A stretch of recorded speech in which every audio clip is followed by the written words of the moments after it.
Hello दोस्तों, मैं धीरेन स्वागत करता हूं आपका एग्ज़ाम स्टडी विद संगीता में। दोस्तों, आज के इस वीडियो में हम डिस्कस करेंगे ब्लैक बुक ऑफ सामान्य जागरूकता से इतिहास से एक मोस्ट इम्पॉर्टेंट टॉपिक को। आज हम बात करेंगे मध्यकालीन इतिहास से पूछे गए मोस्ट इम्पॉर्टेंट क्वेश्चनों को। दोस्तों, ये बुक है ब्लैक बुक सामान्य जागरूकता का, जो कि हमारे प्रिय सर निखिल गुप्ता के द्वारा संकलित है और इस बुक में आपको टीसीएस द्वारा पूछे गए प्रश्नों का संग्रह दिया गया है।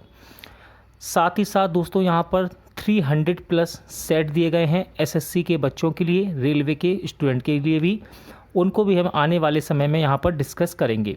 टीसीएस के द्वारा पूछे गए क्वेश्चन यहाँ पर दिए गए हैं, जो कि एसएससी में बार बार रिपीट होते हैं और अन्य परीक्षाओं में जो पूछे जाते हैं। तो ये वीडियो आप एंड तक पूरा देखिएगा। और इससे पहले हमने प्राचीन इतिहास का भी वीडियो कवर किया है, यदि आपने वो नहीं देखा है तो आप प्लेलिस्ट में जाकर देख सकते हैं। वीडियो यदि आपको अच्छा लगे, हेल्पफुल लगे, तो प्लीज़ वीडियो को लाइक और शेयर जरूर कीजिएगा। और यदि अब तक आपने हमारे चैनल को सब्सक्राइब नहीं किया है तो प्लीज़ चैनल को सब्सक्राइब जरूर कीजिएगा, जिससे कि आपको मेरे आने वाले नए वीडियो का नोटिफिकेशन टाइम पर मिलता रहे। तो चलिए स्टार्ट करते हैं मध्यकालीन इतिहास। मध्यकालीन इतिहास। अरब आक्रमण। जब 1018 में महमूद गजनवी ने हमला किया था, तब कन्नौज का शासक कौन था? तो देखिए, टीसीएस के द्वारा एक क्वेश्चन पूछा गया है, तो याद रखिएगा कन्नौज का शासक था राज्यपाल प्रतिहार। क्या नाम था इसका? राज्यपाल प्रतिहार। 1026 ईस्वी में प्रसिद्ध सोमनाथ मंदिर पर किसने आक्रमण किया और उसे लूटा? इंपॉर्टेंट क्वेश्चन है। सोमनाथ मंदिर पर आक्रमण करने वाला व्यक्ति था महमूद गजनवी। 4 बार ये क्वेश्चन रिपीट हुआ है, ठीक है, और टीसीएस के द्वारा पूछा भी गया है। किस तुर्की शासक ने 1000 और 1026 ईस्वी के बीच भारत पर 17 बार आक्रमण किया था? देखिए, 17 बार आक्रमण करने वाला तुर्की शासक का नाम है महमूद गजनवी। अल-बरूनी किसके साथ भारत आया था? देखिए, यह एक विद्वान या आप लेखक कह सकते हैं। अल-बरूनी ये किसके साथ भारत आया? तो ये महमूद गजनवी के साथ भारत आया था। सुल्तान महमूद शासक था, तो देखिए सुल्तान महमूद शासक था गजनवी, ठीक है, गजनवी। अल-बरूनी की अरबी कृति जिसने उपमहाद्वीपों का लेखा जोखा दिया है, उसे क्या कहा जाता है? तो देखिए, अल-बरूनी की इंपॉर्टेंट बुक है ये, इसका नाम है किताब अल हिंद, ठीक है। मोहम्मद गौरी का पहला आक्रमण किस सन में हुआ था, जब उसने मुल्तान पर हमला किया था? तो मोहम्मद गौरी का पहला आक्रमण हुआ जब उसने मुल्तान पर हमला किया 1175 ईस्वी में। मोहम्मद गौरी की पहली बार किस राजपूत राजा से मोहम्मद गौरी को पहली बार किस राजपूत राजा ने हराया था? तो उसका नाम था बघेल भीम। रानी नाई की देवी को उस महिला के रूप में याद किया जाता है जिसने 1178 ईस्वी में हराया था। आंसर है मोहम्मद गौरी को हराया था। तराइन के प्रथम युद्ध 1191 ईस्वी में किसने किसको पराजित किया था? देखिए, तराइन का प्रथम युद्ध इम्पोर्टेंट है। ये युद्ध हुआ था पृथ्वीराज चौहान और मोहम्मद गौरी के बीच, जिसमें मोहम्मद गौरी हार गया था। तराइन के द्वितीय युद्ध की बात करेंगे। तराइन के द्वितीय युद्ध में, जो कि 1192 ईस्वी में हुआ था, किसने किसको पराजित किया था? तो देखिए, मोहम्मद गौरी ने पृथ्वीराज को हराया था द्वितीय युद्ध में। वह युद्ध जिसके कारण भारत में मुस्लिम सत्ता की नींव पड़ी, कौन सा था? तो देखिए, मुस्लिम सत्ता की नींव पड़ी है तराइन के द्वितीय युद्ध के दौरान। किस भारतीय शासक को महमूद गजनवी ने वर्ष 1000 ईस्वी में अपने पहले हमले में पराजित किया था? राइट आंसर है राजा जयपाल। क्या नाम था इनका? राजा जयपाल। गजनी के सुल्तान महमूद ने उपमहाद्वीप का लेखा जोखा लिखने के लिए किस विद्वान को सौंपा था? तो इसका नाम था अल-बरूनी। मोहम्मद गौरी का गुलाम कौन था? वह अपने गुरु की मृत्यु के बाद शासक बना और गुलाम वंश की स्थापना की। तो देखिए, गुलाम वंश की स्थापना की थी कुतुबुद्दीन ऐबक ने, ठीक है। ये मोहम्मद गौरी का गुलाम था, ध्यान रखिएगा, इसीलिए इसके वंश का नाम था गुलाम वंश। किसका जन्म चौहान राजा सोमेश्वर और उनकी पत्नी कर्पूरा देवी के घर 1166 ईस्वी में हुआ था? तो देखिए, इनका नाम है पृथ्वीराज चौहान। 1191 में सुल्तान मोहम्मद गौरी को हराने वाला सबसे प्रसिद्ध चौहान शासक कौन था? तो देखिए 1191 ईस्वी में सुल्तान मोहम्मद गौरी को हराने वाला सबसे प्रसिद्ध शासक था पृथ्वीराज तृतीय। 1192 में पृथ्वीराज तृतीय को पराजित करने वाला सुल्तान मोहम्मद गौरी कहाँ का शासक था? तो ये था अफगानिस्तान का शासक। इम्पोर्टेंट युद्ध है चंदावर के युद्ध में मोहम्मद गौरी ने किसे पराजित किया? तो चंदावर के युद्ध में मोहम्मद गौरी ने राजा जयचंद को हराया था। दिल्ली सल्तनत पर किसने शासन नहीं किया? तो देखिए दिल्ली सल्तनत पर गौरी राजवंश ने शासन नहीं किया था। ठीक है, दिल्ली सल्तनत शुरू ही होती है किससे? कुतुबुद्दीन ऐबक से। ठीक है, और ये इससे पहले का है गौरी राजवंश। उस राजा का नाम बताइए जिसने दिल्ली पर आक्रमण किया और कोहिनूर हीरा लूटा। तो इसका नाम है नादिर शाह। ठीक है, नादिर शाह ने दिल्ली पर आक्रमण किया और कोहिनूर हीरे को लूट लिया। मध्यकालीन भारतीय इतिहास के संदर्भ में किस भौगोलिक प्रदेश को तुरान कहा जाता था? तो तुरान कहते थे मध्य एशिया को। किसको? मध्य एशिया को। तमेरलेन अथवा तैमूर ई लंग ने भारत पर आक्रमण किस वर्ष किया था? तो देखिए भारत पर तैमूर ई लंग का आक्रमण हुआ था 1398 ईस्वी में। कब? 1398 ईस्वी में। चचनामा किस विजय का इतिहास दर्ज है इस बुक में? देखिए चचनामा में अरबों के विजय का इतिहास दर्ज है।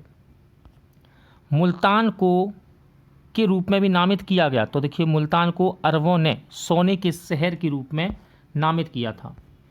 जहां पैगंबर मोहम्मद साहब के एक बाल को संरक्षित रखा गया है वह मुस्लिम मस्जिद कहाँ स्थित है? देखिए इंपॉर्टेंट क्वेश्चन है।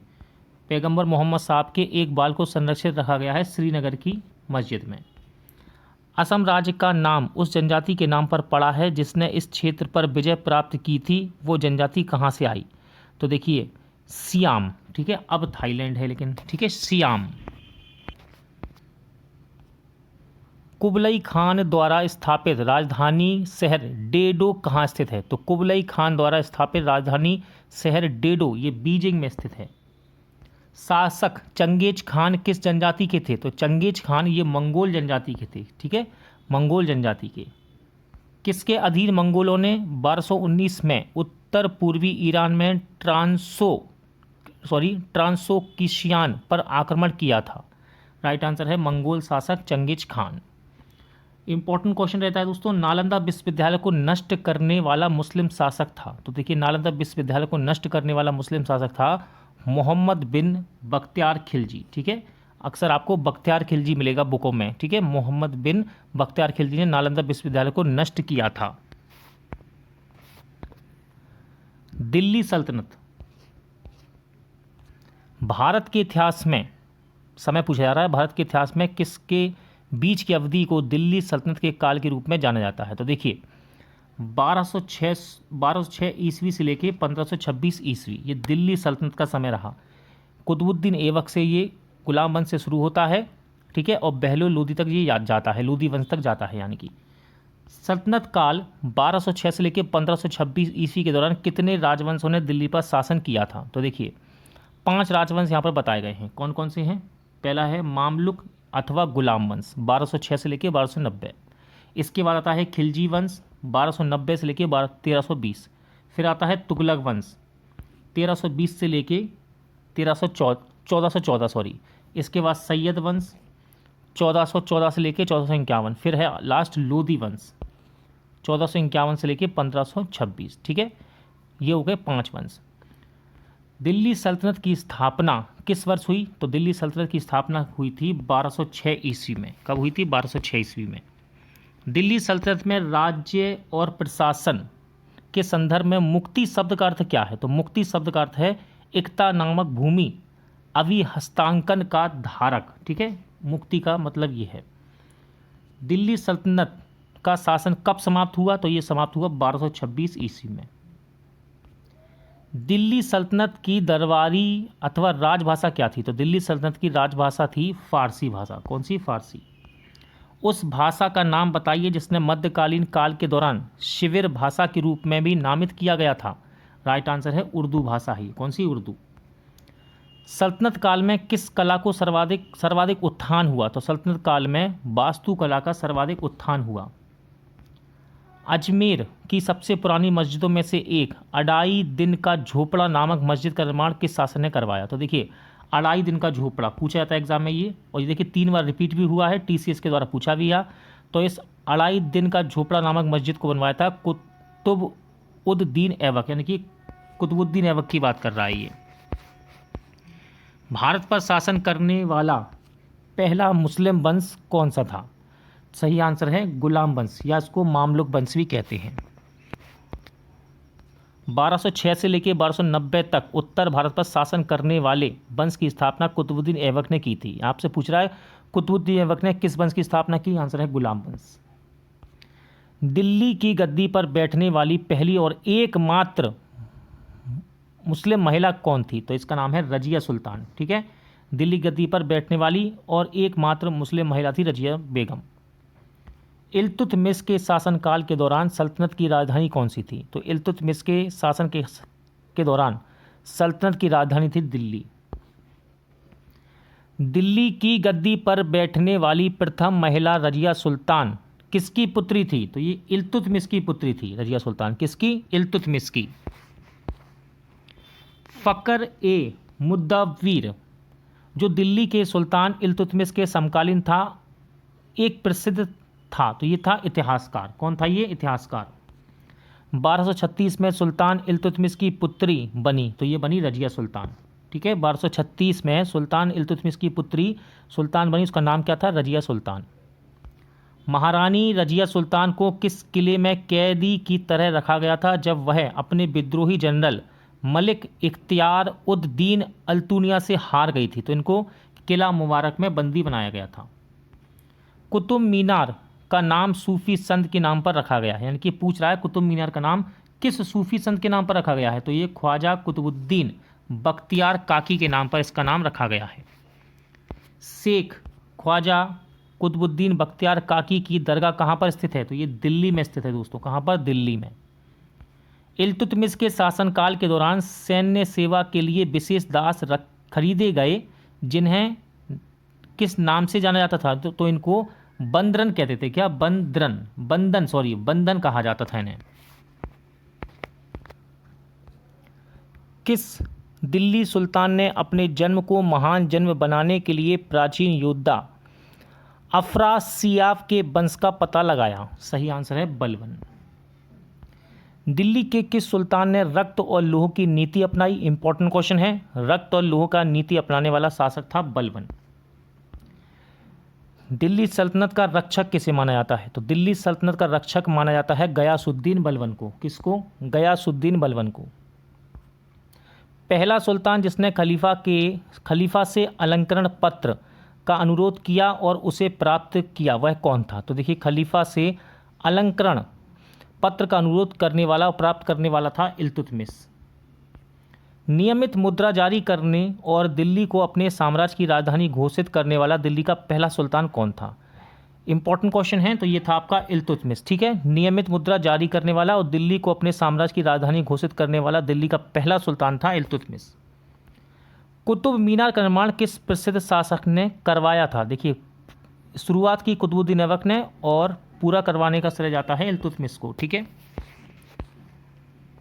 किस सुल्तान को खलीफा से सम्मानीय लवादा यानी कि रोब ऑफ हॉनर मिला था? तो ये मिला था इल्तुतमिश को। चांदी का सिक्का टका द्वारा पेश किया। चांदी का सिक्का टका किसके द्वारा पेश किया गया? तो ये किया गया इल्तुतमिश के द्वारा। दिल्ली के सुल्तान का पद संभालने से पहले बलबन सुल्तान किसके प्रधानमंत्री थे? तो ये थे नासिर उद दीन के। ठीक है, नासिर उद दीन के। इल्तुतमिश ने शिक्षा का एक केंद्र कहाँ स्थापित किया? तो इल्तुतमिश ने शिक्षा का एक केंद्र पटना में स्थापित किया था। कहाँ पर? पटना में। दिल्ली के पहले मुस्लिम शासक थे? तो कुतुबुद्दीन ऐबक दिल्ली के पहले मुस्लिम शासक थे। लाहौर में चौगान यानी कि पोलो खेलते समय घोड़े से अचानक गिरने से दिल्ली के किस सुल्तान की मृत्यु हो गई? इंपॉर्टेंट क्वेश्चन है, 4 बार रिपीट हुआ ये क्वेश्चन। तो ये थे आपके कुतुबुद्दीन ऐबक। ठीक है, इसकी मृत्यु हो गई थी। विजित भूमि की देखभाल करने के लिए मोहम्मद गौरी ने अपने भरोसेमंद जनरल को पीछे छोड़ दिया, इसका नाम क्या था? तो इसका नाम था कुतुबुद्दीन ऐबक।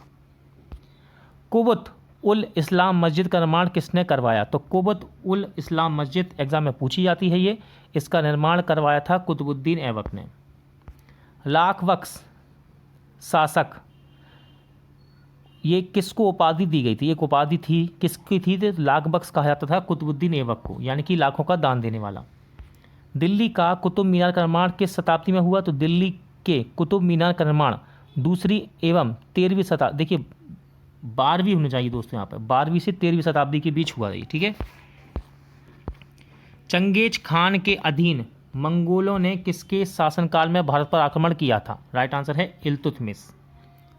अमीर खुसरो थे, क्वेश्चन है अमीर खुसरो थे, तो ये अमीर खुसरो कवि थे दोस्तों। कौन थे? कवि। भारत का तोता किसे कहा जाता है? तो अमीर खुसरो को ही भारत का तोता कहा जाता है, ठीक है। अमीर खुसरो क्या कहते हैं? भारत का तोता। किसने इंद्रप्रस्थ माता या चतुंद्रड्डी संप्रदाय नामक संगीत शास्त्र एक नई प्रणाली बनाई थी? तो ये बनाई अमीर खुसरो ने। टीसीएस द्वारा क्वेश्चन पूछा गया है, इंपॉर्टेंट क्वेश्चन है ये।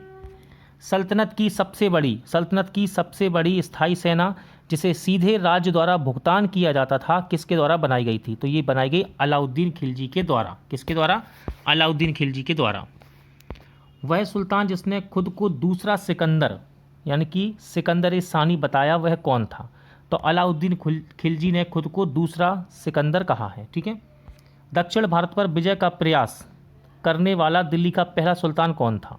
Right answer Alauddin Khilji. दिल्ली का कौन सा सुल्तान दक्षिण भारत में सैन्य अभियान शुरू करने वाला पहला सुल्तान था? राइट आंसर है अलाउद्दीन खिलजी। इंपॉर्टेंट क्वेश्चन है, बाजार विनियमन प्रणाली किसके द्वारा शुरू की गई? अलाउद्दीन खिलजी के द्वारा बाजार विनियमन प्रणाली को शुरुआत की गई थी। क्वेश्चन नंबर 46, दिल्ली के सिंहासन पर बैठने के लिए किस खिलजी शासक ने अपने ससुर की हत्या कर दी थी? तो देखिए अपनी ससुर की हत्या करने वाला था अलाउद्दीन खिलजी। सिरी, दिल्ली का दूसरा शहर का निर्माण किसने करवाया? तो सिरी नामक दिल्ली का दूसरा शहर का निर्माण अलाउद्दीन खिलजी ने करवाया। अलाई दरवाज़ा, दिल्ली में कुवत उल इस्लाम मस्जिद का दक्षिणी प्रवेश द्वार का निर्माण किसने करवाया था? तो ये करवाया अलाउद्दीन खिलजी ने। अलाउद्दीन खिलजी ने मालवा, जो कि मध्य प्रदेश में है, पर किस वर्ष कब्जा कर लिया था? तो अलाउद्दीन ने मालवा पर कब्जा किया 1305 ईस्वी में। कौन पहला मुस्लिम शासक था जिसके साम्राज्य ने लगभग पूरे भारत को उसके दक्षिण अंत तक तय किया था? तो ये था अलाउद्दीन खिलजी। दिल्ली के खिलजी सुल्तान थे, तो दिल्ली के खिलजी सुल्तान ये तुर्क थे। क्या थे? तुर्क। दिल्ली जनरल जो सफलतापूर्वक मदुरै तक पहुंचा था, वह कौन था? तो दिल्ली का जनरल जो सफलतापूर्वक मदुरै पहुंचा, इसका नाम था मलिक काफूर। हौज खास किला भारत के किस शहर में स्थित है? तो ये दिल्ली में स्थित है। अलाउद्दीन खिलजी ने शासनकाल के दौरान अध्यक्षों में से एक कौन था? तो इसका नाम था गयासुद्दीन तुगलक। कौन था? गयासुद्दीन तुगलक। जलाल उद्दीन फिरोज खिलजी द्वारा स्थापित खिलजी या खिलजी वंश ने किन के बीच भारतीय उपमहाद्वीपों के बड़े हिस्से पर शासन किया? तो इन्होंने 1290 से 1320 के बीच यहाँ पर शासन किया। अलाउद्दीन खिलजी का पहला सैन्य अभियान किसके खिलाफ था? तो अलाउद्दीन खिलजी का पहला सैन्य अभियान था रणथंभौर के खिलाफ। अलाउद्दीन खिलजी ने किस कर की शुरुआत की? तो घड़ी कर की शुरुआत की थी अलाउद्दीन खिलजी ने। मीर हसन दहलवी किसके दरबार में रहते थे? तो अलाउद्दीन खिलजी के दरबार में ही रहते थे मीर हसन दहलवी। दिल्ली के सुल्तान अलाउद्दीन खिलजी के हाथों में जाने से पहले गुजरात पर शासन करने वाला अंतिम राजवंश कौन था? तो देखिए गुजरात पर अंतिम राजवंश रहा बाघेल राजवंश, और राजा था यहाँ पर उस समय कर्णदेव। वर्तमान दौलताबाद जहाँ मोहम्मद बिन तुगलक ने दिल्ली से राजधानी स्थानांतरित की थी, किसके निकट स्थित है ये? तो ये औरंगाबाद के निकट है। कहाँ पर? औरंगाबाद के निकट। तांबे और पीतल के सिक्कों का उपयोग करने वाली सांकेतिक मुद्रा मोहम्मद बिन तुगलक द्वारा किस देश के उदाहरण पर आधारित थी? तो ये चीन देश के उदाहरण पर थी, ठीक है। चीन देश के उदाहरण पर आधारित थी।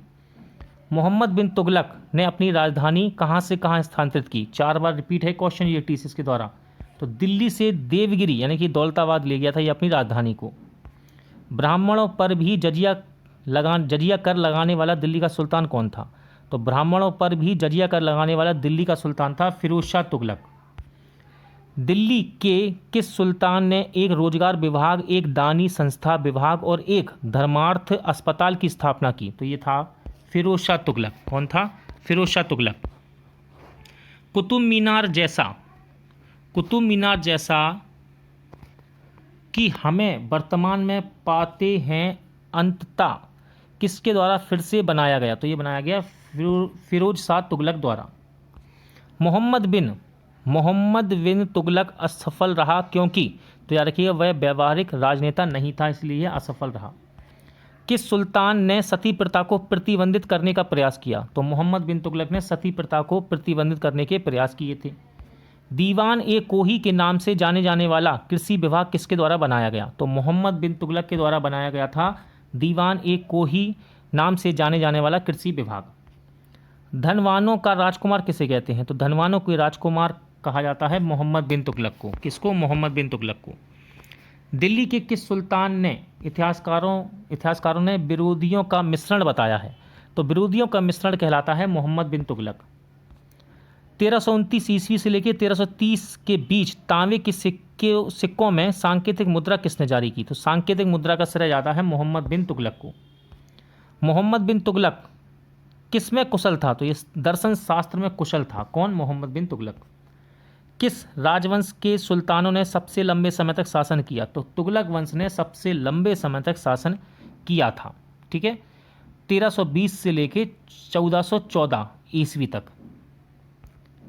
एक मोरक्को यात्री जो अपनी व्यापक यात्राओं के लिए जाना जाता है, 14वीं शताब्दी में मोहम्मद बिन तुगलक के शासनकाल के दौरान भारत आया, तो इसका नाम था इब्न बतूता। ठीक है, मोरक्को यात्री था ये इब्न बतूता। तैमूर ने किसके शासनकाल में भारत पर आक्रमण किया था? नासिर उद्दीन महमूद शाह तुगलक के समय में तैमूर ने भारत पर आक्रमण किया। तैमूर लंग द्वारा किस ईस्वी में दिल्ली पर आक्रमण ने तुगलक साम्राज्य के अंत को चिन्हित किया? तो देखिए, तैमूर लंग ने आक्रमण किया था दिल्ली पर 1398 ईस्वी में, जिसने तुगलक साम्राज्य के अंत को चिन्हित किया था। दिल्ली सल्तनत के किस सुल्तान ने अपनी राजधानी दिल्ली से आगरा स्थानांतरित की? तो तुगलक सल्तनत ने अपनी राजधानी दिल्ली से आगरा स्थानांतरित की थी। तुगलक वंश के बाद भारत में कौन सा राजवंश सत्ता में आया? तुगलक वंश के बाद भारत में सत्ता में आया सैयद वंश। किस सुल्तान ने सल्तनत काल के इतिहास में पहली बार किसी मंगोल क्षेत्र पर कब्जा करके अभियान की योजना बनाई थी? तो ये बनाई थी मोहम्मद तुगलक ने। बंगाल के किस शासक का चीन के साथ संबंध था? तो गयासुद्दीन आजम शाह का चीन के साथ संबंध था, ये बंगाल का शासक था। सैयद वंश की स्थापना किसने की? 3 बार रिपीट क्वेश्चन है ये टीसीएस द्वारा। तो खिर्ज खां द्वारा सैयद वंश की स्थापना की गई। किसके द्वारा? खिर्ज खां द्वारा। खातोली की लड़ाई इंपॉर्टेंट है। खातोली की लड़ाई 1517 में मेवाड़ के राणा सांगा ने दिल्ली के सुल्तान लोदी को हराया और उसे कैद किया और फिरौती लेने के बाद उसे रिहा कर दिया। इसका नाम क्या था? इसका नाम था इब्राहिम लोदी। 1451 में लोदी वंश का संस्थापक शासक कौन था? तो 1451 में लोदी वंश का संस्थापक शासक था बहलोल खान लोदी। इसने स्थापना की लोदी वंश की। इब्राहिम लोदी दिल्ली का सुल्तान कब बना? तो 1517 ईस्वी में इब्राहिम लोदी दिल्ली का शासक बना। लोदी वंश का अंतिम शासक कौन है? तो इब्राहिम लोदी वंश का अंतिम शासक है। ठीक है। आगरा शहर का संस्थापक कौन था? तो आगरा शहर का संस्थापक है सिकंदर लोदी। कौन है दोस्तों? सिकंदर लोदी, आगरा शहर का संस्थापक। फतेहाबाद जिले का नाम 14वीं शताब्दी में द्वारा स्थापित उसी के नाम के मुख्यालय शहर से पड़ा है जिसने इसका नाम अपने बेटे फतेह खान के नाम पर रखा था। इंपॉर्टेंट क्वेश्चन है, टीसीएस द्वारा पूछा गया है ये, तो इस फिलिंग द ब्लैंक में भरा जाएगा फिरोज शाह तुगलक द्वारा। ठीक है, फिरोज शाह तुगलक द्वारा। किसने तुगलकाबाद नामक शहर का निर्माण करवाया? तो गयासुद्दीन तुगलक ने तुगलकाबाद शहर का निर्माण करवाया। तुगलक काल के दौरान नहीं बनाई गई, तो देखिए तुगलक काल के दौरान नहीं बनाई गई जामा मस्जिद। बेगमपुरी मस्जिद किसके शासनकाल में बनी? तो बेगमपुरी मस्जिद मोहम्मद बिन तुगलक के शासनकाल में बनी। मध्यकालीन यात्री मार्को पोलो कहाँ से आया था? तो मध्यकालीन यात्री मार्को पोलो वेनिस शहर जो कि इटली में पड़ता है यहाँ से आया था।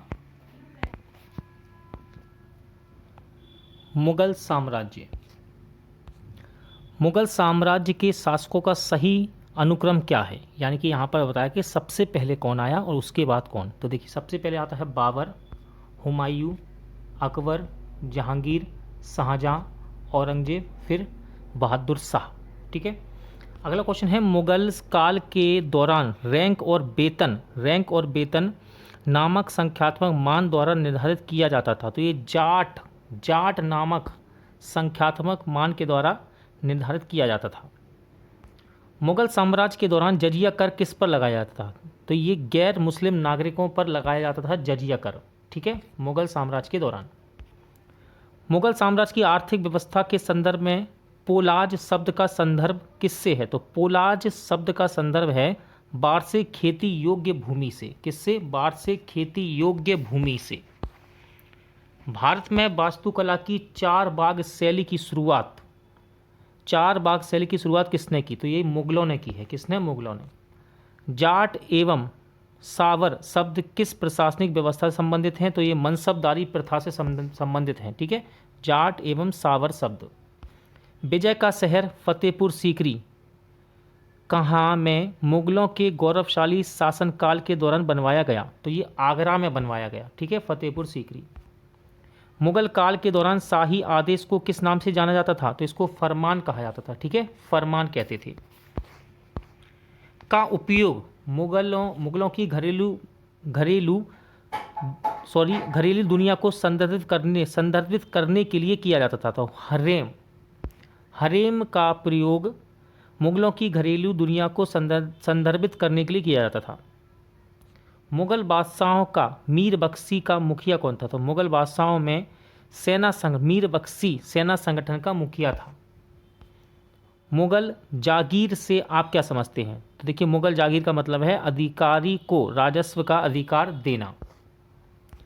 मुगल काल के पहले भारतीय हिंदी विद्वान कौन थे? तो मुगल काल के पहले भारतीय हिंदी विद्वान थे मलिक मोहम्मद जायसी। क्या नाम है इनका? मलिक मोहम्मद जायसी।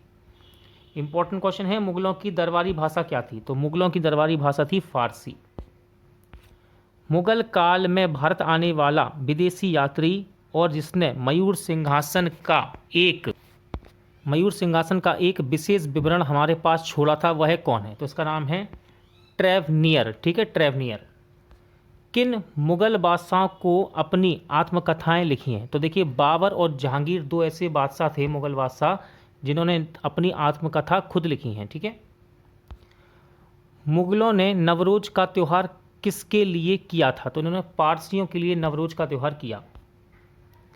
तैमूर ईरान, इराक और आधुनिक तुर्की के शासक के उत्तराधिकारी थे। तो ये थे मुगल।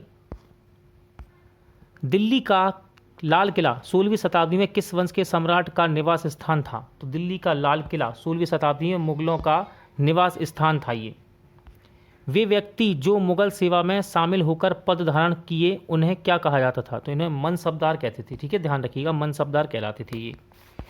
मुगल काल में प्रमुख उद्योग कौन सा था? तो मुगल काल में प्रमुख उद्योग था सूती वस्त्र उद्योग, यानी कि सूती कपड़ा। मुगल अपनी माता की ओर से किसके वंशज थे? तो ये चंगेज खान के वंशज थे माता की ओर से। प्रथम मुगल बादशाह बाबर कहाँ से आया था? तो ये फरगना से आया था। कहाँ से? फरगना से। किसने 1495 में फरगना का उत्तराधिकारी बन गया जब वह केवल 12 वर्ष का था? तो ये था बाबर। ठीक है। 12 वर्ष की उम्र में ये फरगना का उत्तराधिकारी बना।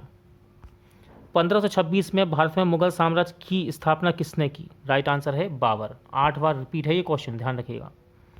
पानीपत की पहली लड़ाई जिसने मुगल शासन की नींव रखी इब्राहिम लोदी और बाबर के बीच संघर्ष में लड़ी गई। तो ये लड़ी गई 1526 ईस्वी में। कब? 1526 ईस्वी में।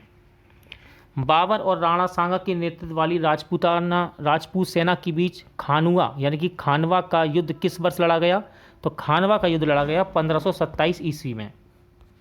बाबर ने किस युद्ध के बाद गाजी की उपाधि धारण की? तो बाबर ने खानवा के युद्ध के बाद गाजी की उपाधि धारण की थी। 1528 में किसने चंदेरी के राजपूत मेदिनी राय को हराया? तो मेदिनी राय को हराया था बाबर ने। ठीक है। 1528 में। 1529 में घाघरा के युद्ध में मुगल बादशाह बाबर ने किसको पराजित किया? राइट आंसर है महमूद लोदी को। मध्यकालीन भारत में युद्ध में सबसे पहले तोप खाने का प्रयोग किसने किया? तो मध्यकालीन भारत में सबसे पहले युद्ध में तोप खाने का प्रयोग किया बाबर ने। कृष्णदेव राय किसके समकालीन थे? तो कृष्णदेव राय समकालीन थे बाबर के। बाबर की मृत्यु कहाँ हुई? तो बाबर की मृत्यु हुई थी आगरा में। कहाँ पर? आगरा में। बाबर का शव अपनी मर्जी से कहाँ दफनाया गया? तो बाबर का शव अपनी मर्जी से काबुल में दफनाया गया था। बाबर के बाद मुगल सिंहासन के लिए कौन उत्तराधिकारी बना? तो हुमायूं आया, ठीक है, बाबर के बाद जो उसका उत्तराधिकारी बना। अकबर ने किसको अपने पिता हुमायूं की कहानी हुमायूंनामा का वर्णन करने के लिए नियुक्त किया था? सही आंसर है गुलबदन बेगम को। दिल्ली में, क्वेश्चन है, दिल्ली में हुमायूं का मकबरा किसने बनवाया था? राइट आंसर है हाजी बेगम ने। हुमायूं के मकबरे का वास्तुकार कौन थे? तो हुमायूं के मकबरे के वास्तुकार थे मिराक मिर्जा गियास बेग। मुगल बादशाह हुमायूं का पुस्तकालय देखने के लिए आप भारत के किस स्थान पर जाएंगे? तो आपको नई दिल्ली जाना चाहिए। किसकी लड़ाई में हारने के बाद हुमायूं को भारत से भागना पड़ा? तो कन्नौज की लड़ाई में हारने के बाद हुमायूं को भारत से भागना पड़ा था। भारतीय मुगल चित्रकारी की उत्पत्ति किस मुगल सम्राट के शासनकाल में हुई? तो ये हुई हुमायूं के समय में। 16वीं शताब्दी में शेरशाह सूरी द्वारा शुरू किए गए चांदी के सिक्कों को क्या कहा जाता था? तो शेरशाह सूरी द्वारा शुरू किए गए चांदी के सिक्के को कहते थे रुपया। क्या कहते थे? रुपया। शेरशाह सूरी ने हुमायूं को हराया और किस लड़ाई में गौरा पर कब्जा कर लिया? तो चौसा का युद्ध था ये। 26 जून 1539 को लड़ा गया शेरशाह सूरी और हुमायूं के बीच। शेर खान ने चौसा 1539 और कन्नौज 17 मई 1540 ईस्वी में किसको हराया, जिसके बाद वह ईरान भाग गया? तो इसने हुमायूं को हराया था। किसको? हुमायूं को। शेरशाह सूरी की महानता उनके में निहित थी। तो ये प्रशासनिक सुधार अच्छे करते थे, ठीक है, याद रखिएगा। शेरशाह सूरी की महानता उनके प्रशासनिक सुधारों में निहित थी। ये वाला क्वेश्चन पढ़ रहे थे हम। टोडरमल प्रभावशाली राजस्व अधिकारी ने किसके तहत कार्य किया? तो इसने शेरशाह सूरी के तहत कार्य किया था। शेरशाह सूरी द्वारा निर्मित ग्रैंड ट्रंक रोड जोड़ता है। तो ये लाहौर को पूर्वी बंगाल से जोड़ता है। पुराना किला किसने बनवाया था? क्वेश्चन है, पुराना किला किसने बनवाया था? सही आंसर है शेरशाह सूरी ने। शेरशाह सूरी का मकबरा, क्वेश्चन है, शेरशाह सूरी का मकबरा कहाँ स्थित है? तो ये बिहार सासाराम में स्थित है। सूरी राजा को हुमायूं ने अपने राज्य को पुनः प्राप्त करने के लिए पराजित किया था। तो इसका नाम है सिकंदर सूरी। सिकंदर सूरी को हुमायूं ने अपने राज्य को पुनः प्राप्त करने के लिए पराजित किया। 1564 में कटंगा किले की रक्षा करते हुए मुगल सेनाओं से लड़ते हुए किस रानी की मृत्यु हो गई थी? तो इसका नाम था रानी दुर्गावती। राजस्थान के किस किले में, क्वेश्चन है, राजस्थान के किस किले में जयमल और कल्ला के सम्मान में क्षत्रियों यानी कि स्मारकों का निर्माण किया गया, जिन्होंने सम्राट अकबर द्वारा 1568 की घेराबंदी में अपने प्राणों की आहुति दी थी? तो यह है चित्तौड़ किला। वर्ष 1556 में मुगल सिंहासन का उत्तराधिकारी कौन बना? तो 1556 में मुगल सिंहासन का उत्तराधिकारी बना अकबर। हुमायूं के उत्तराधिकारी का जन्म निर्वासन में हुआ था और जब उनके पिता की मृत्यु हुई तब वह 13 वर्ष के थे। तो ये थे अकबर, ठीक है, अकबर। अकबर की उम्र क्या थी जब वह सम्राट बना? तो अकबर की उम्र 13 वर्ष की थी जब वो सम्राट बना। तूका रोई का युद्ध कब लड़ा गया था? तो तूका रोई का युद्ध 1575 ईस्वी में लड़ा गया। हल्दी घाटी का युद्ध किन दो सेनाओं के बीच लड़ा गया? तो देखिए, हल्दी घाटी का युद्ध अकबर और महाराणा प्रताप की सेनाओं के बीच लड़ा गया था। मेवाड़ के राणा प्रताप सिंह को मुगल सेना ने किस युद्ध में पराजित किया था? सही आंसर है हल्दी घाटी के युद्ध में। याद रखिएगा, 1576 में हुआ था हल्दी घाटी का युद्ध। अकबर की 3 खंड की जीवनी का शीर्षक आईने अकबरी, जिसको अकबरनामा भी कहते हैं, किसने लिखा था? तो आईने अकबरी या अकबरनामा अब्बुल फजल के द्वारा लिखा गया है। प्रसिद्ध मुस्लिम शासक चांद बीवी किस साम्राज्य की थी? तो चांद बीवी यह अहमदनगर साम्राज्य की थी।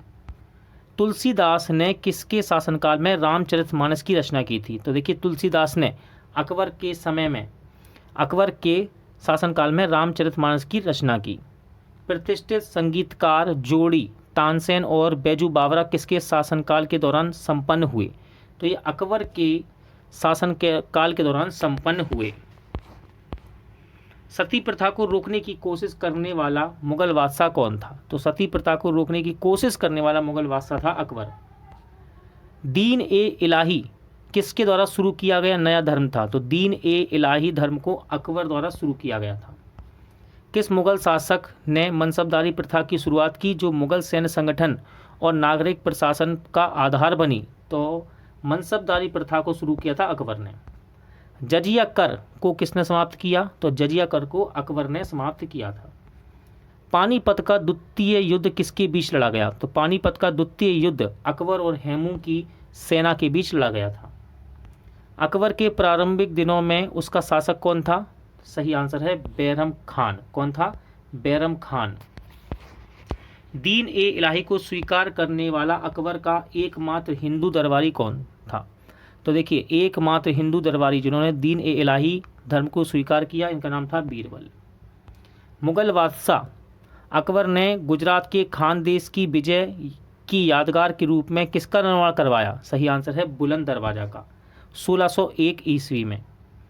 बुलंद दरवाजा कहाँ पर स्थित है? इंपॉर्टेंट क्वेश्चन बनता है। बुलंद दरवाजा कहाँ स्थित है? तो ये उत्तर प्रदेश में है। अकबर की दूसरी राजधानी कौन सी थी? अकबर की दूसरी राजधानी का नाम था फतेहपुर सीकरी, आगरा के पास है। एक प्रसिद्ध जैन विद्वान जिसे अकबर ने अत्यंत सम्मानित किया था वह कौन था? तो इनका नाम है हरि विजय। ठीक है, जैन विद्वान थे ये हरि विजय। अकबर ने अपनी धार्मिक चर्चा कहाँ की थी? तो इबादत खाना में। ठीक है, अकबर अपनी धार्मिक चर्चा इबादत खाना में करता था। अकबर ने अपने दरबारी संगीतकार के रूप में किसको नियुक्त किया? तो उनका नाम था मियां तानसेन। क्या नाम था? मियां तानसेन। अकबर के दरबार में सबसे प्रसिद्ध संगीतकार तानसेन का मूल नाम क्या था? तो देखिए, तानसेन का मूल नाम था रामतनु पांडे। क्या नाम था? रामतनु पांडे। इंपॉर्टेंट क्वेश्चन है, अकबर के शासनकाल के दौरान महाभारत का फारसी में अनुवाद किया गया था और इसे अब किसे नाम से जाना जाता था? तो इसको बोलते थे रजनामा, यानी युद्ध, इसका मतलब है युद्धों की पुस्तक। अकबर का मकबरा किस स्थान पर स्थित है? तो अकबर का मकबरा सिकंदरा में है। कहाँ पर? सिकंदरा में। अकबर के शासन के दौरान राजस्व निपटान का प्रवर्तक कौन था? तो राजस्व निपटान का प्रवर्तक था राजा टोडरमल। अकबर का प्रसिद्ध राजस्व मंत्री कौन था? तो अकबर का प्रसिद्ध राजस्व मंत्री का नाम था टोडरमल। ठीक है। गद्दी पर बैठने के लगभग 50 वर्ष बाद 1605 में किसकी मृत्यु हो गई और उन्हें आगरा के बाहर सिकंदरा में दफनाया गया? तो अकबर की मृत्यु हुई थी। किसकी? अकबर की। दीन ए इलाही के सूत्रीकरण का मूल उद्देश्य था? तो इसका मुख्य उद्देश्य था सार्वभौमिक विश्वास।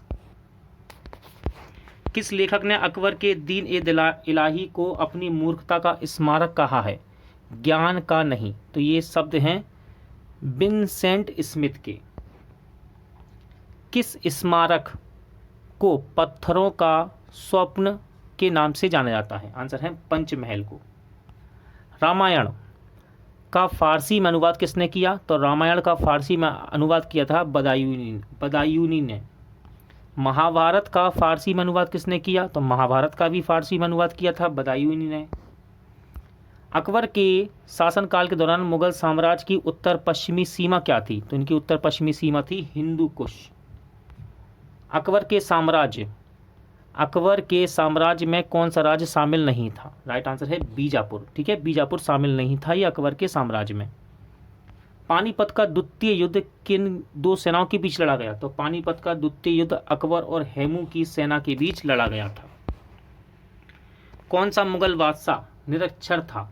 तो इसका नाम है अकबर। ठीक है, निरक्षर। आगरा का किला किसके द्वारा बनवाया गया? आगरे के किले को अकबर के द्वारा बनवाया गया था, याद रखिएगा, इंपॉर्टेंट है। झरोखा दर्शन किस मुगल शासक ने शुरू किया? तो झरोखा दर्शन को अकबर ने शुरू किया था। फैजी किसके दरबार में रहते थे? तो अकबर के ही दरबार में रहते थे फैजी।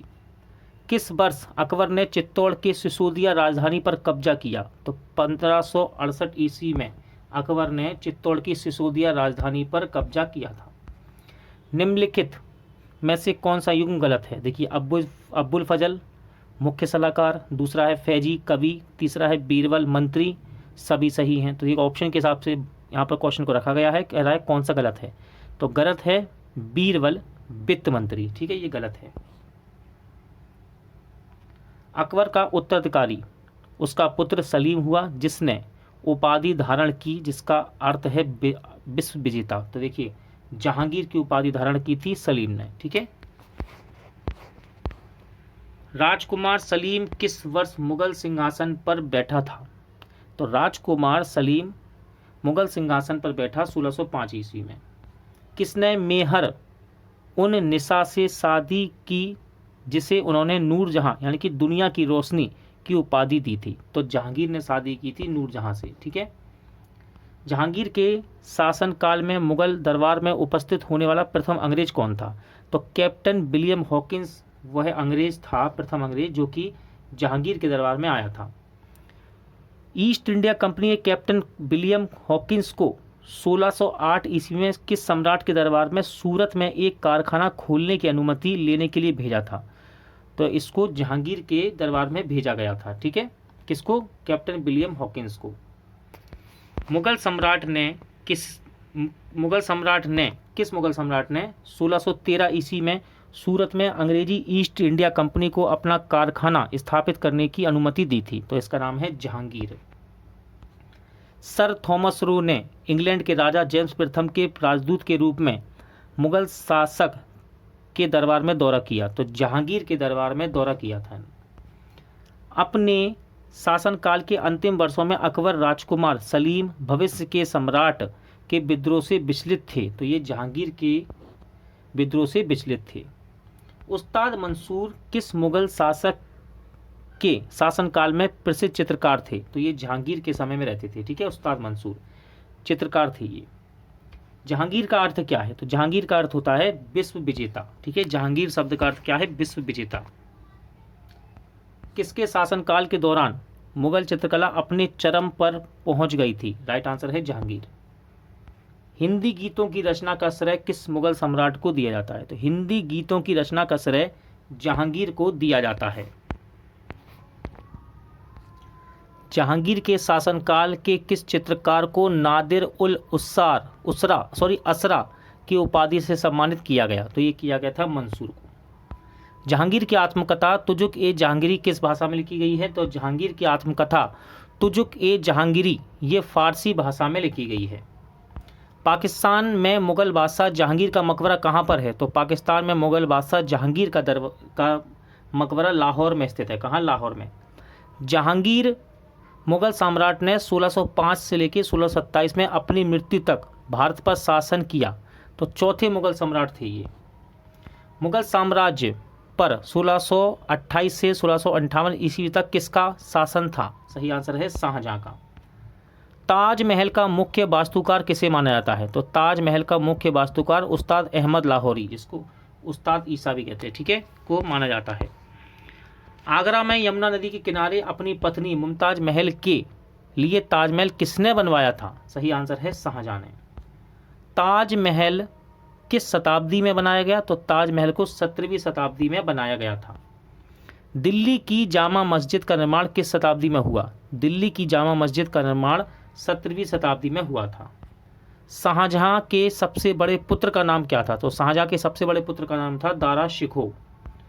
शाह सूजा और मुराद बख्श के बड़े भाई कौन थे? तो शाह सूजा और मुराद बख्श के बड़े भाई थे दारा शिकोह। गीता का फारसी में अनुवाद किसने करवाया? तो गीता का फारसी में अनुवाद करवाया था दारा शिकोह ने। शाहजहां ने सुल्तान बुलंद इकबाल की उपाधि किसे दी थी? तो शाहजहां ने सुल्तान बुलंद इकबाल की उपाधि से दारा शिकोह को ही सम्मानित किया था। इंपॉर्टेंट क्वेश्चन है ये, मोस्ट इंपॉर्टेंट। उपनिषदों का अनुवाद दारा शिकोह ने फारसी में किस शीर्षक से किया? तो इस शीर्षक का नाम है सीर ए अकबर, ठीक है, इंपॉर्टेंट है, ध्यान रखिएगा ये। मज्ज उल बहरीन पुस्तक किसने लिखी है? तो दारा शिकोह के द्वारा लिखा गया है इस पुस्तक को, जिसका नाम है मज्ज उल बहरीन। दारा शिकोह अपने भाई किस के साथ संघर्ष में मारा गया? सही आंसर है औरंगजेब के साथ। दिल्ली में लाल किला और जामा मस्जिद किसके शासनकाल के दौरान वास्तुकला की विशाल उपलब्धि के रूप में जाने जाते हैं? तो ये शाहजहां के शासनकाल के दौरान बनाए गए। किसको वास्तुकार राजा कहा जाता है? क्योंकि उनके शासनकाल में दुनिया ने मुगल साम्राज्य की कला और संस्कृति का एक अद्वितीय विकास देखा। सही आंसर है शाहजहां। मयूर सिंहासन किसके द्वारा बनवाया गया? तो मयूर सिंहासन को शाहजहां के द्वारा बनवाया गया था। राजकुमार खुर्रम बड़े होकर किस नाम से जाने गए? तो राजकुमार खुर्रम बड़े होकर शाहजहां के नाम से ही जाने गए। आप कह सकते हैं शाहजहां के बचपन का नाम खुर्रम था।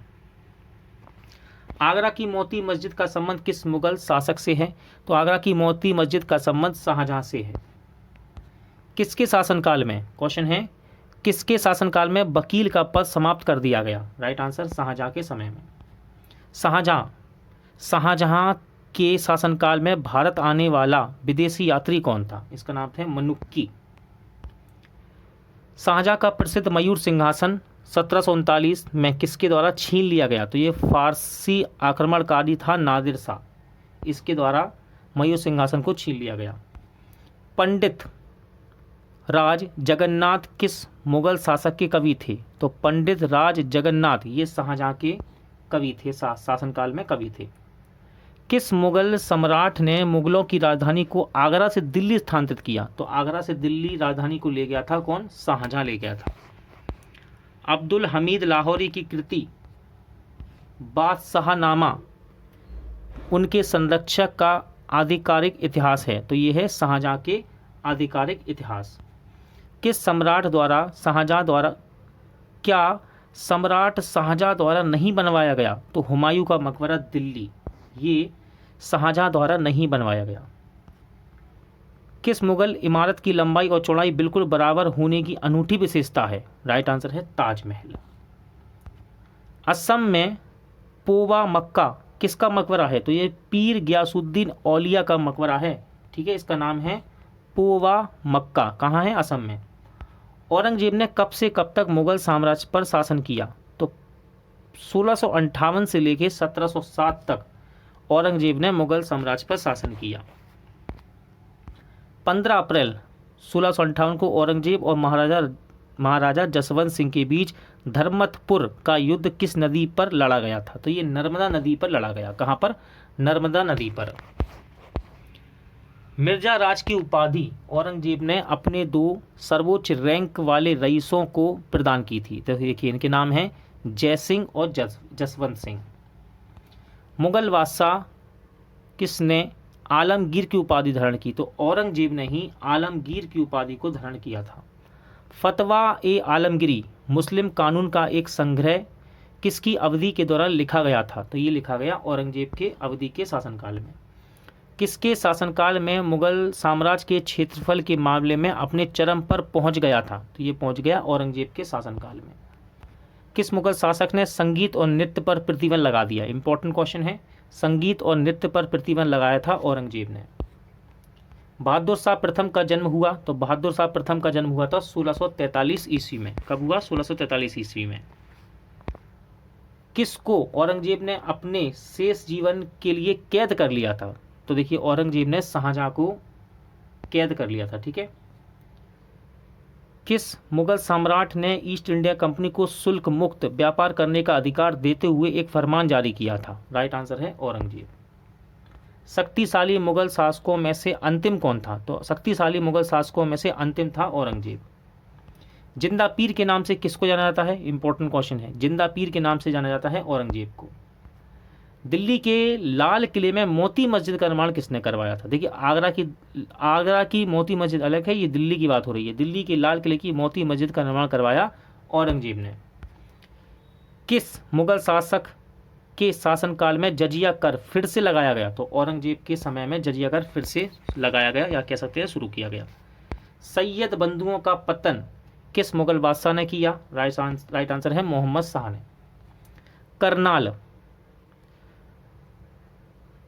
करनाल 1739 का युद्ध फारसी राजा नादिर शाह ने किसकी सेना को हराकर जीत हासिल की? तो मुगल बादशाह मोहम्मद शाह को हराया था इसने। ठीक है। नवंबर 1862 में बहादुर शाह जफर की मृत्यु कहाँ हुई थी? तो बहादुर शाह जफर की मृत्यु नवंबर 1862 में रंगून में हुई थी। मुगल सम्राट ने बीजापुर और गोलकुंडा पर कब्जा कर लिया, यानी कि किस मुगल सम्राट ने? तो औरंगजेब ने बीजापुर और गोलकुंडा पर कब्जा कर लिया था। औरंगजेब की मृत्यु कहाँ हुई थी? औरंगजेब की मृत्यु अहमदनगर में हुई थी। कहाँ पर? अहमदनगर में। 1707 में औरंगजेब की मृत्यु के समय मुगल साम्राज्य में कितने सूबे थे? तो 1707 में औरंगजेब की मृत्यु के समय मुगल साम्राज्य में 21 सूबे थे। औरंगजेब का उत्तराधिकारी कौन था? औरंगजेब का उत्तराधिकारी कौन हुआ? तो इसका नाम था मुअज्जम। मुअज्जम। बीवी का मकबरा। औरंगजेब की पत्नी राबिया उद दुरानी का दफन स्थान, जो कि ताजमहल की प्रतिकृति है, कहाँ स्थित है? तो ये औरंगाबाद महाराष्ट्र में स्थित है। सम्राट औरंगजेब के पुत्र आजम शाह ने किस स्मारक का निर्माण करवाया था? सही आंसर है बीवी का मकबरे का। किसके पतन के साथ ही लाल किले में मुगलों की उपस्थिति समाप्त हो गई? राइट आंसर है बहादुर शाह जफर के साथ। अंतिम मुगल बादशाह कौन था? तो अंतिम मुगल बादशाह था बहादुर शाह द्वितीय। देखिए क्वेश्चन ध्यान से देखिए, निम्नलिखित में से कौन सा युग्म गलत है? मिर्जा मोहम्मद कासिम, शाहजहांनामा, गुलबदन बेगम, हुमायूंनामा। देखिए व्यक्तियों के नाम दिए गए हैं और इनके द्वारा लिखी गई पुस्तकों के नाम है ये। तीसरा है अब्बुल फजल अकबरनामा और अब्दुल हमीद लाहौरी पातशाहनामा। कह रहा है कौन सा गलत है? तो इसमें से गलत है इनायत खान शाहजहांनामा। ठीक है, उत्तर एक। ठीक है, ध्यान रखिएगा। अब यहाँ पर देखिए शाहजहांनामा ये गलत है। गलत क्या है? मिर्जा मोहम्मद कासिम, ये गलत है। सही उत्तर है इसका इनायत खान शाहजहांनामा। ठीक है, इन्होंने नहीं लिखी ये बुक लिखी है इनायत खान ने। ठीक है, तो अब सही होगा ये क्वेश्चन। और बाकी जो सही है, गुलबदन बेगम हुमायूंनामा इन्होंने लिखा, अब्बुल फजल ने अकबरनामा लिखा, अब्दुल हमीद लाहौरी ने पातशाहनामा लिखा, लेकिन शाहजहांनामा को मिर्जा मोहम्मद कासिम ने नहीं लिखा था, इसको इनायत खान ने लिखा था।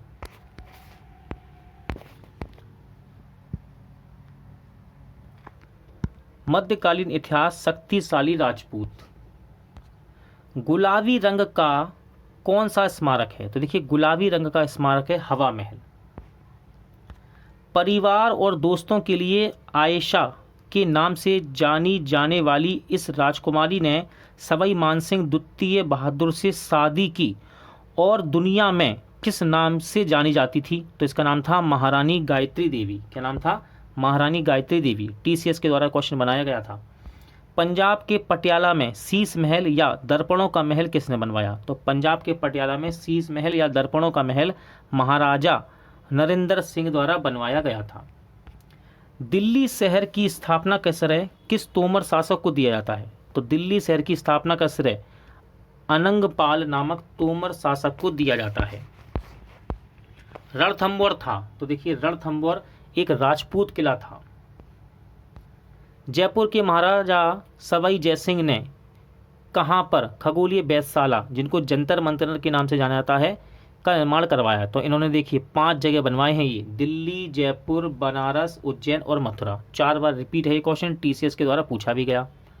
किस राजपूत शासक ने लोगों को खगोलीय अवलोकन करने में सक्षम बनाने के लिए जिज मोहम्मद सूही नामक तालिकाओं का एक समूह तैयार किया? राइट आंसर है राजा सवाई जयसिंह ने।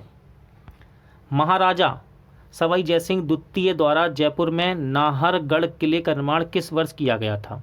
राइट आंसर है 1734 ईस्वी में। जयपुर में स्थित हवा महल का निर्माण 1799 में किसने करवाया? इंपॉर्टेंट क्वेश्चन है। जयपुर में स्थित हवा महल का निर्माण 1799 में सवाई प्रताप सिंह ने करवाया था। पृथ्वीराज रासो किसके द्वारा लिखा गया है? इंपॉर्टेंट क्वेश्चन है। तो चंदवरदाई के द्वारा लिखा गया है पृथ्वीराज रासो। भोपाल के प्रसिद्ध शहर की स्थापना राजपूत शासक द्वारा की गई? तो भोपाल के प्रसिद्ध शहर को स्थापित किया था राजा भोज ने। चित्तौड़ में कीर्ति स्तंभ, जिसको विजय की मीनार भी कहते हैं, किसके द्वारा बनवाया गया? तो चित्तौड़ में कीर्ति स्तंभ को बनवाया था राणा कुंभा ने। किसने? राणा कुंभा ने। मेवाड़ के राजपूत साम्राज्य से जुड़े हैं? तो राणा कुंभा मेवाड़ के राजपूत साम्राज्य से जुड़े हैं। ढिल्लिका, यानी कि दिल्ली की बात कर रहा है, तो उस समय ढिल्लिका कहते थे। दिल्ली शहर की स्थापना किसके द्वारा की गई? तो ये तो ये की गई थी दोस्तों। तोमर हैं ये एक, और इनका नाम है अनंगपाल, यानी कि तोमर वंश से संबंधित हैं अनंगपाल। आमेर का किला किसने बनवाया था? देखिए इंपॉर्टेंट क्वेश्चन है ये, ठीक है। आमेर का किला प्रसिद्ध है, ये राजा मान सिंह द्वारा बनवाया गया था, ठीक है। चाहमानों के नियंत्रण के दो प्रमुख के शहर कौन से थे? तो पहला है दिल्ली और दूसरा अजमेर। पहले तोमर राजपूत के अधीन साम्राज्य की राजधानी बनी, तो ये बनी थी दिल्ली। दिल्ली पहले तोमर राजपूतों के अधीन साम्राज्य की राजधानी बनी। पृथ्वीराज तृतीय 1168 से लेकर 1192 में एक प्रसिद्ध शासक था, तो ये था चौहान वंश कह लीजिए, या फिर कह लीजिए चाहमान वंश, ठीक है। 12वीं शताब्दी के मध्य तोमर राजपूतों के कहाँ के चौहान ने पराजित किया? तो अजमेर के चौहानों ने पराजित किया था। 1576 में मेवाड़ के किस राजपूत शासक ने हल्दी घाटी की लड़ाई लड़ी और फिर अपने घोड़े चेतक पर मैदान से भाग गए? तो इनका नाम है महाराणा प्रताप। अगला क्वेश्चन देखते हैं, पटियाला वंश के संस्थापक कौन थे? तो देखिए पटियाला वंश के संस्थापक का नाम है दोस्तों आला सिंह। क्या नाम है इनका? आला सिंह। मध्यकालीन इतिहास शक्तिशाली राज्य सिख की बात करेंगे।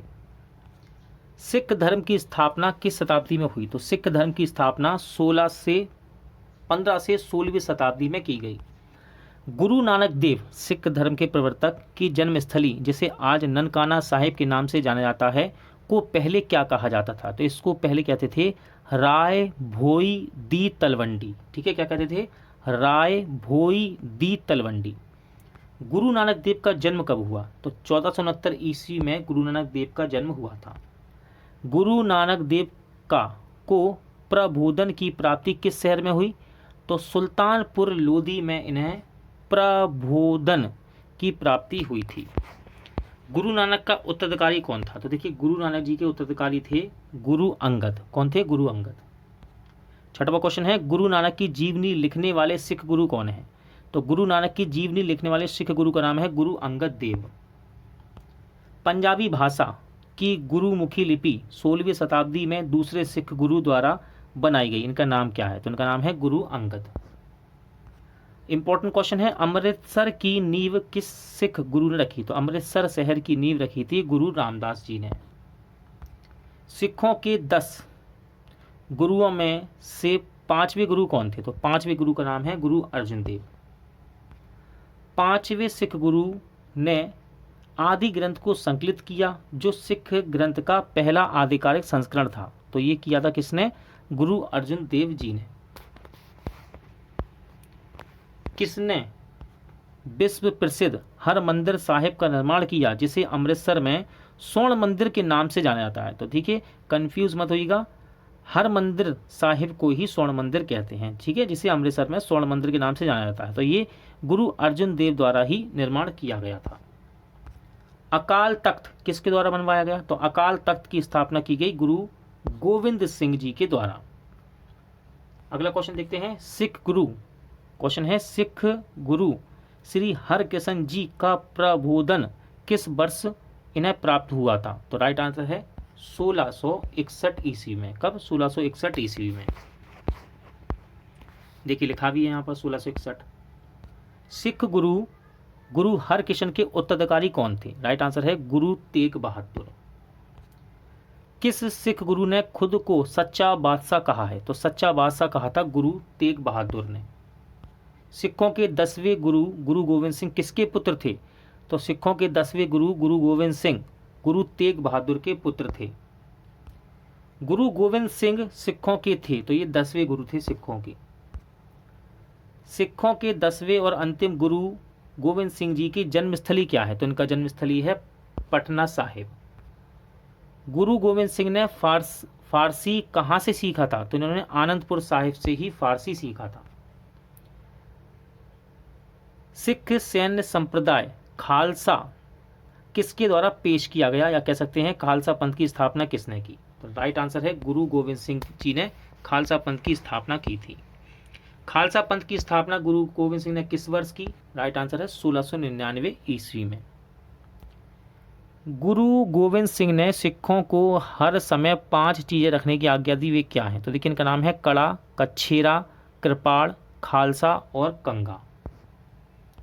फारसी में जफरनामा लिखने वाले सिख गुरु कौन थे? राइट आंसर है गुरु गोविंद सिंह ने लिखा है जफरनामा फारसी भाषा में। किस सिख गुरु ने धार्मिक मुखिया को मनोनीत करने की प्रथा को बंद कर दिया? राइट आंसर है गुरु गोविंद सिंह ने। सिखों के अंतिम गुरु कौन थे? तो सिखों के अंतिम गुरु थे दोस्तों गुरु गोविंद सिंह, ठीक है, 10वें थे। और ये सिख धर्म की पवित्र ग्रंथ कौन सा है? तो सिख धर्म का पवित्र ग्रंथ का नाम है गुरु ग्रंथ साहिब। गुरु को मोची संत के रूप में जाना जाता है, तो गुरु रामदास को मोची संत के रूप में भी जाना जाता है। किसने अमृतसर में, क्वेश्चन है, किसने अमृतसर में हर मंदिर साहिब गुरुद्वारे के स्वर्ण सौंदर्यकरण के लिए प्रसिद्ध है, जिसे स्वर्ण मंदिर के नाम से जाना जाता है? राइट आंसर है रणजीत सिंह जी। स्वतंत्र सिख राज्य के संस्थापक कौन थे? तो स्वतंत्र सिख साम्राज्य के संस्थापक थे रणजीत सिंह। महाराजा रणजीत सिंह के साम्राज्य की राजधानी क्या थी? राइट आंसर है लाहौर। 1799 में महाराजा रणजीत सिंह ने किस शहर में अपनी राजधानी स्थापित की? राइट आंसर है लाहौर में। सिख खालसा सेना का गठन किसके शासन के तहत किया गया था? तो ये रणजीत सिंह के शासन के तहत किया गया था। सिख खालसा हो चुका ये क्वेश्चन। अगला है 33। रणजीत सिंह की राजनीतिक राजधानी लाहौर थी। किस शहर को उनकी धार्मिक राजधानी कहा जाता था? तो अमृतसर को उनकी धार्मिक राजधानी कहा जाता था। पंजाब के अंतिम राजा महाराजा दिलीप सिंह किस वर्ष 10 वर्ष की आयु में पंजाब की गद्दी पर बैठे थे? तो ये बैठे थे 1849 के समय में, ईस्वी कह सकते हैं आप।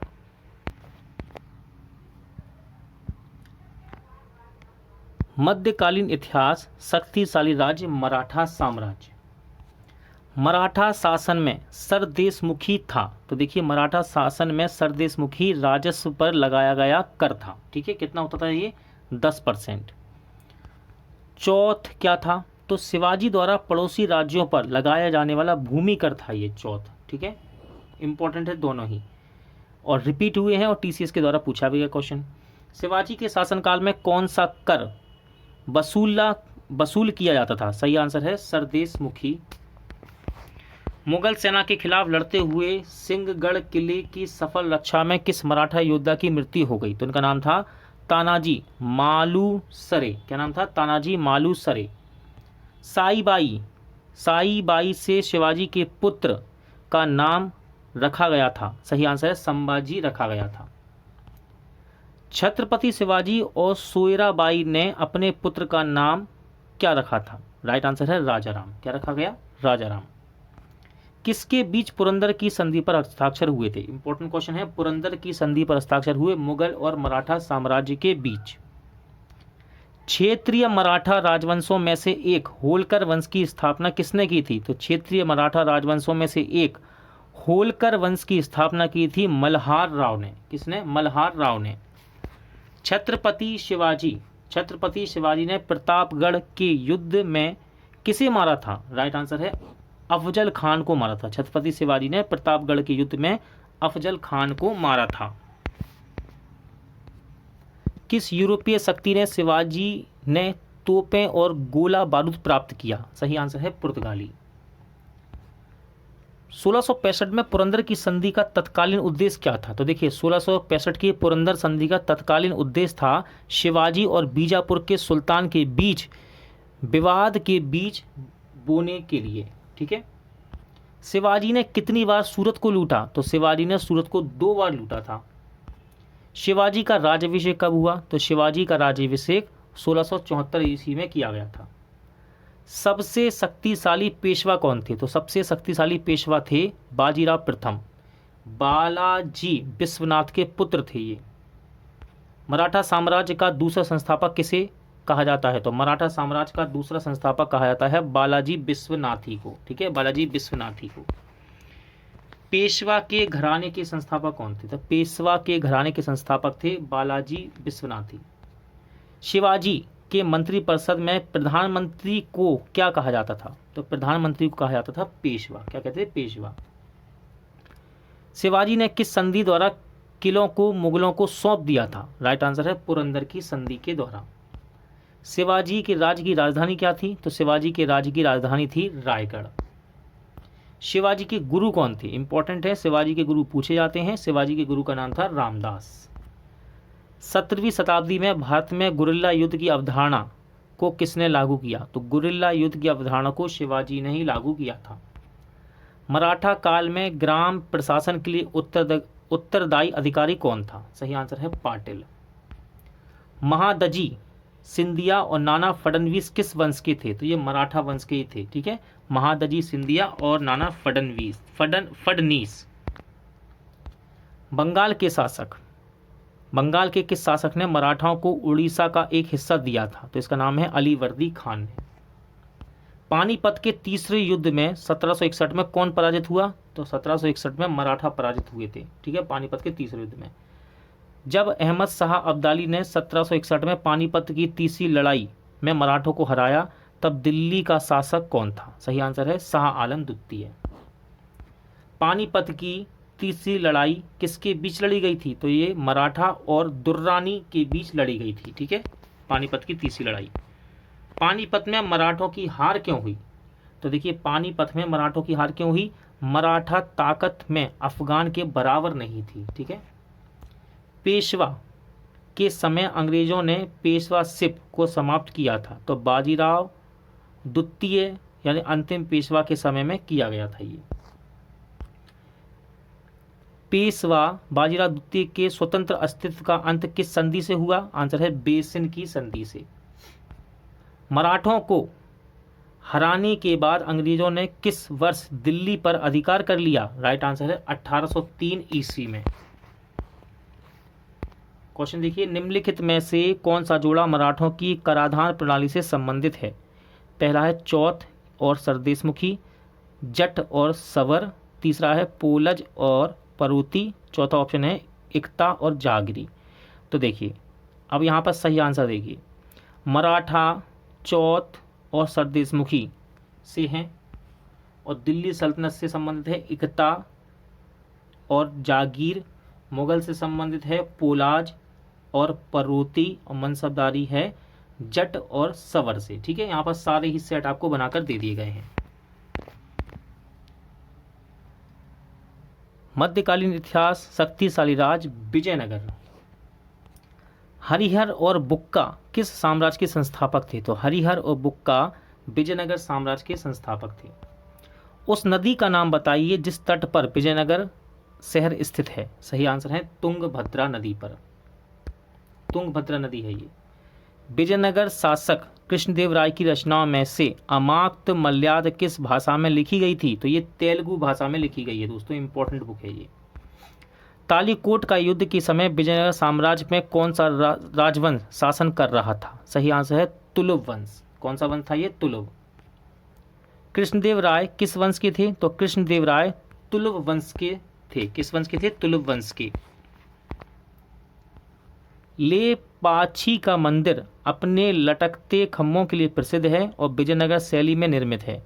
इस मंदिर को भी कहा जाता है, तो इसे वीरभद्र मंदिर भी कहा जाता है। इसे वीरभद्र मंदिर भी कहा जाता है। कर्नाटक में किसके मंदिर हम्पी का सबसे असाधारण वास्तुशिल्प उत्तम प्रदर्शन वस्तु है? सही आंसर है विट्ठल। विजयनगर की राजधानी हम्पी के प्राचीन शहर के खंडहर किस वर्तमान भारतीय राज्य में स्थित हैं? तो ये कर्नाटक में स्थित हैं। ठीक है, ध्यान रखिएगा। विजयनगर साम्राज्य की राजधानियों में से एक थी, तो चंद्रगिरी विजयनगर साम्राज्य की राजधानियों में से एक थी। कृष्णदेव राय ने हम्पी में कृष्ण स्वामी मंदिर का निर्माण किया, जो वर्तमान में किस राज्य में स्थित है? तो ये वर्तमान में कर्नाटक में आता है। ठीक है, क्या नाम है इसका? कृष्ण स्वामी मंदिर। 1700 ईस्वी में राजा राम की मृत्यु के बाद मराठों ने किसके अधीन मुगलों के खिलाफ युद्ध जारी रखा? राइट आंसर है ताराबाई के खिलाफ। तालीकोट का युद्ध विजयनगर साम्राज्य और दक्कन के सल्तनतों के बीच किस वर्ष लड़ा गया? तो तालीकोट का युद्ध विजयनगर साम्राज्य और दक्कन के सल्तनत के बीच 1565 ईस्वी में लड़ा गया। विजयनगर साम्राज्य का पतन किस युद्ध में हुआ? तो विजयनगर साम्राज्य का पतन हुआ तालीकोट के युद्ध में। दक्कन के अवला बाबा यानी कि गरीबों के मित्र की उपाधि किसे प्राप्त है? तो इब्राहिम आदिल शाह द्वितीय को ये उपाधि दी गई थी। प्रसिद्ध कोहिनूर हीरा कहाँ से एक खदान से उत्पादित किया गया था? तो ये गोलकुंडा से निकाला गया था। ठीक है। बहमनियों से गोवा के महत्वपूर्ण किले को कब्जा करने वाला पहला विजयनगर शासक कौन था? तो इसका नाम है हरिहर द्वितीय। विजयनगर के सभी शासकों में सबसे महान किसे माना जाता है? तो विजयनगर के सभी शासकों में सबसे महान माना जाता है कृष्णदेव राय को। किस राजा को आंध्र भोज की उपाधि दी गई? इंपॉर्टेंट क्वेश्चन है। तो आंध्र भोज के नाम से कृष्णदेव राय प्रसिद्ध थे। ठीक है ना, ये उपाधि दी गई थी। हम्पी, तिरुवन्नमलाई, चिदम्बरम, श्रीरंगम, तिरुपति आदि मंदिरों के सामने स्मारकीय राय गोपुरम का निर्माण किसने करवाया था? तो इनका निर्माण करवाया कृष्णदेव राय ने। विश्व के दूसरे सबसे बड़े गुम्बद और कानाफूसी दीर्घा के लिए प्रसिद्ध बीजापुर में गोल गुम्बज का निर्माण किसने करवाया?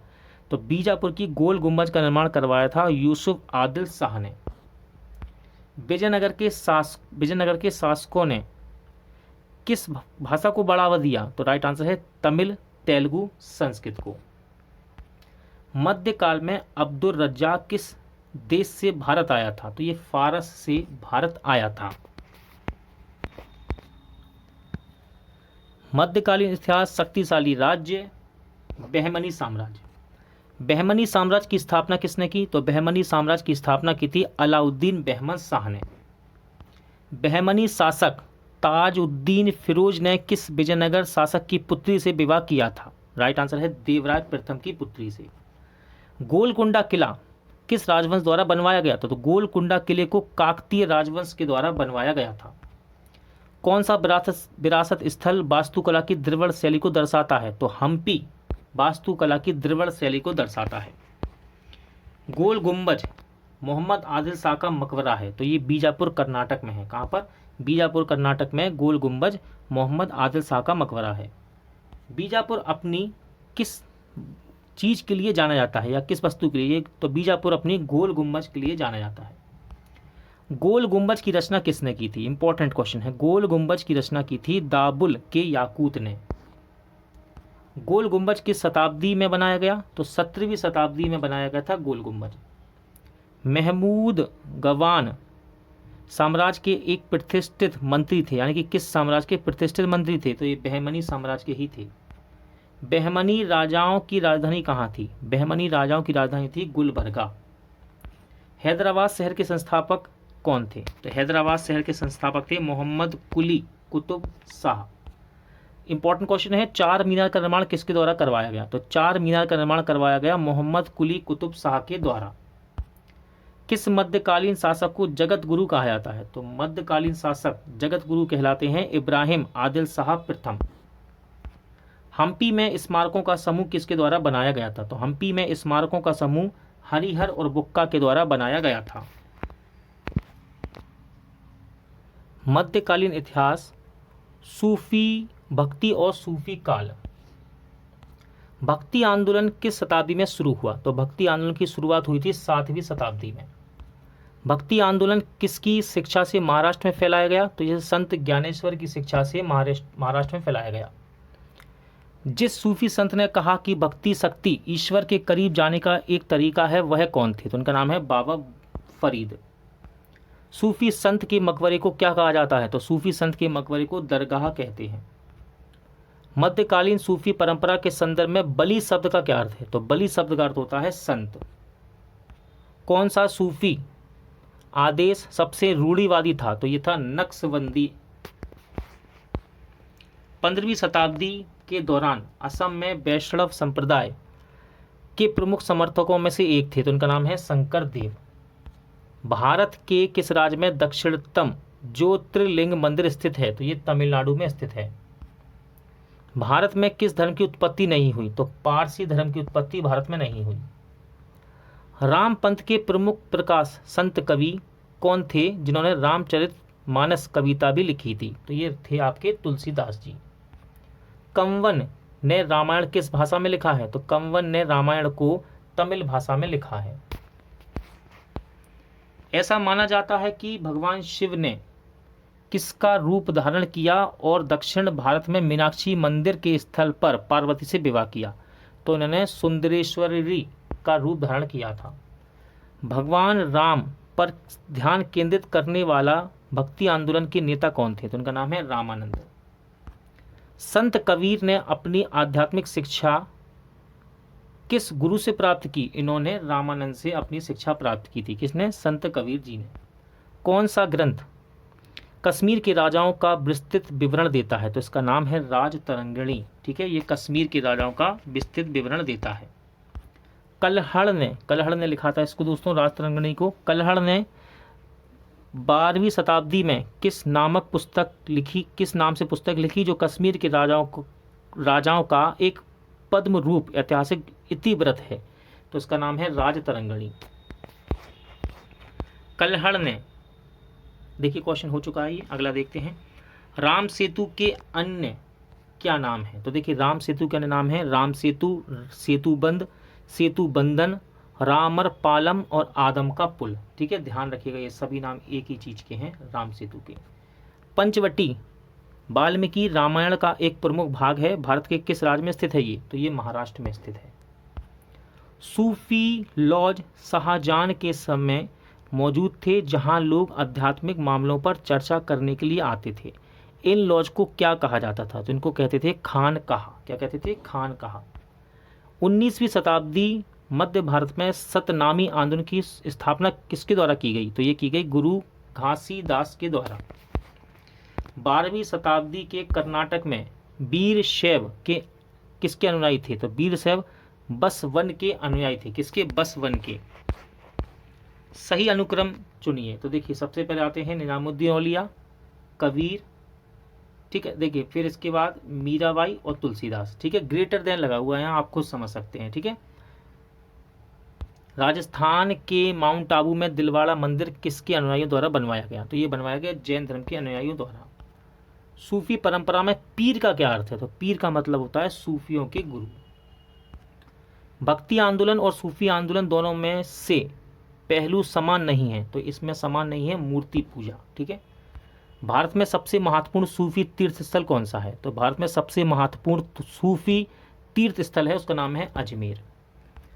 पहला भक्ति आंदोलन किसके द्वारा आयोजित किया गया? तो पहला भक्ति आंदोलन रामानुजाचार्य के द्वारा आयोजित किया गया। श्री पेरम्बदूर किसका जन्म स्थल है? तो देखिए श्री रामानुजाचार्य का जन्म स्थल है श्री पेरम्बदूर। इनाम भूमि वह थी जो सौंप दी जाती थी। सही आंसर है विद्वान और धार्मिक व्यक्ति को। अब्दुल फजल किस सूफी संत के पुत्र थे? तो अब्दुल फजल ये शेख मुबारक के पुत्र थे। महाराष्ट्र के सबसे महान भक्ति कवि कौन है? तो महाराष्ट्र के सबसे महान भक्ति कवि थे तुकाराम। संत कबीर का जन्म कहाँ हुआ था? तो संत कबीरदास जी का जन्म वाराणसी में हुआ था। आचार्यों का सही कालानुक्रम क्या है? तो देखिए पहले शंकर, फिर रामानुज, इसके बाद माधव, फिर चैतन्य। मेवाड़ के शाही परिवार से संबंध रखने वाले प्रसिद्ध भक्ति संत कौन थी? तो सही आंसर है मीराबाई। ठीक है, मेवाड़ के शाही परिवार से संबंध रखती थी ये। अजमेर में किस सूफी की दरगाह है? राइट आंसर है मोइनुद्दीन चिश्ती की। गीत गोविंद के लेखक कौन है? इंपॉर्टेंट क्वेश्चन है। गीत गोविंद के लेखक हैं जयदेव। रानी की बाव में अधिकांश मूर्तियां किसकी भक्ति में हैं? तो ये विष्णु भगवान की भक्ति में है। प्रसिद्ध सांस्कृतिक स्थल रानी की बाव या रानी की बावली भी कहते हैं किस नदी के तट पर है? तो ये सरस्वती नदी के तट पर है। दिद्दा की उपाधि वाली रानी 980 से 1003 के बीच भारत के किस हिस्से पर शासन करती थी? तो ये कश्मीर में इसने शासन किया। बंगाल में भक्ति आंदोलन का प्रवर्तक किसे माना जाता है? राइट आंसर है प्रभु चैतन्य को। तुलसीदास ने, क्वेश्चन है, तुलसीदास ने रामचरितमानस के लिए किस भाषा का प्रयोग किया? राइट आंसर है अवधी भाषा का। बंगाल के प्रसिद्ध संत चैतन्य किसके समकालीन थे? राइट आंसर है अलाउद्दीन हुसैन शाह के समकालीन थे ये। 43 देखते हैं, क्वेश्चन 43। एक सोहरावर्दी सूफी संत थे, तो हमीउद्दीन नागौरी एक सोहरावर्दी सूफी संत थे। भारत में भक्ति और सूफी आंदोलन किस काल में हुए थे? तो भारत में भक्ति और सूफी आंदोलन मध्यकालीन काल में हुए हैं। अमीर खुसरो की रचना किसे माना जाता है? तो अमीर खुसरो की रचना माना जाता है खालिक ए वारी, ख्याल, तराना और कव्वाली को। ठीक है। अमीर खुसरो किस सूफी संत के शाही कवि और शिष्य थे? राइट आंसर है सैयद मोहम्मद निजामुद्दीन औलिया के। सूफीवाद के संदर्भ में सूफी तीर्थों की तीर्थ यात्रा का संदर्भित करता है, तो ये करता है जियारत को। किसको संदर्भित करता है? जियारत को। आज का टॉपिक यहीं एंड होता है। पूरा वीडियो देखने के लिए धन्यवाद। जल्द मिलते हैं नेक्स्ट टॉपिक के साथ।